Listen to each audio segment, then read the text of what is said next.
यह कहानी शिव पुराण की है। शिव पुराण के अनुसार शंखचूड़ नाम का महापराक्रमी दैत्य हुआ। शंखचूड़ दैत्यराज दंभ का पुत्र था। दैत्यराज दंभ को जब बहुत समय तक कोई संतान उत्पन्न नहीं हुई, तब उसने भगवान विष्णु के लिए कठिन तपस्या की। तब से प्रसन्न होकर विष्णु प्रकट हुए। विष्णु जी ने वर मांगने के लिए कहा। तब दंभ ने तीनों लोकों के लिए अजय एक महापराक्रमी पुत्र का वर मांगा।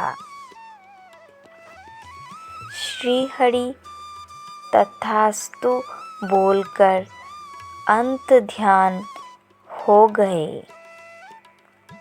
तब दंभ के यहाँ एक पुत्र का जन्म हुआ, जिसका नाम शंखचूड़ पड़ा। शंखचूड़ ने पुष्कर में ब्रह्मा जी के निमित्त घोर तपस्या की और उन्हें प्रसन्न कर लिया। ब्रह्मा ने वर मांगने के लिए कहा। तब शंखचूड़ ने वर मांगा कि वो देवताओं के लिए अजय हो जाए। ब्रह्मा जी ने तथास्तु बोला और उसे श्री कृष्ण कवच दिया। साथ ही ब्रह्मा ने शंखचूड़ को धर्मध्वज की कन्या तुलसी से विवाह करने की आज्ञा दी। फिर वे अंत ध्यान हो गए। ब्रह्मा की आज्ञा से तुलसी और शंखचूड़ का विवाह हो गया। ब्रह्मा और विष्णु के वरदान के मदद में चूर दैत्यराज शंखचूड़ ने तीनों लोकों पर स्वामित्व स्थापित कर लिया। देवताओं ने त्रस्त होकर विष्णु से मदद मांगी, परंतु उन्होंने खुद दंभ को ऐसे पुत्र का वरदान दिया था। अंत उन्होंने शिव से प्रार्थना की। तब शिव ने देवताओं के दुख दूर करने का निश्चय किया और वे चल दिए।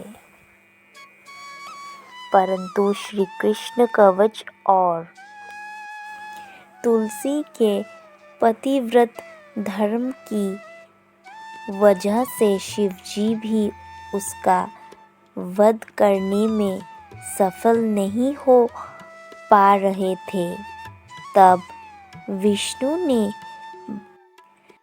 ब्राह्मण रूप बनाकर दैत्यराज से उसका श्री कृष्ण कवच दान में ले लिया। इसके बाद शंखचूड़ का रूप धारण कर तुलसी के शील का हरण कर लिया। अब शिव ने शंखचूड़ को अपने त्रिशूल से भस्म कर दिया और उसकी हड्डियों से शंख का जन्म हुआ।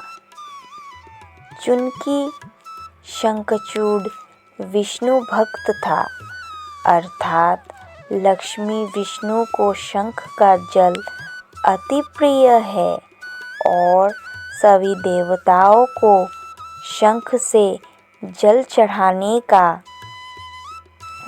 विधान है। परंतु शिव ने चुनकी उसका वध किया था। अंत शंख का जल शिव को निषेध बताया गया है। इसी वजह से शिव जी को शंख से जल नहीं चढ़ाया जाता है। भाइयों बहनों और मेरे प्यारे भक्तजनों, अगर आपको मेरा यह कहानी पसंद आया हो तो प्लीज़ इसे लाइक करें और कमेंट करके बताएं कि यह कहानी आपको कैसी लगी। साथ ही सब्सक्राइब करें मेरे चैनल भक्ति सागर 93 को। मैं एक नया यूट्यूबर हूँ।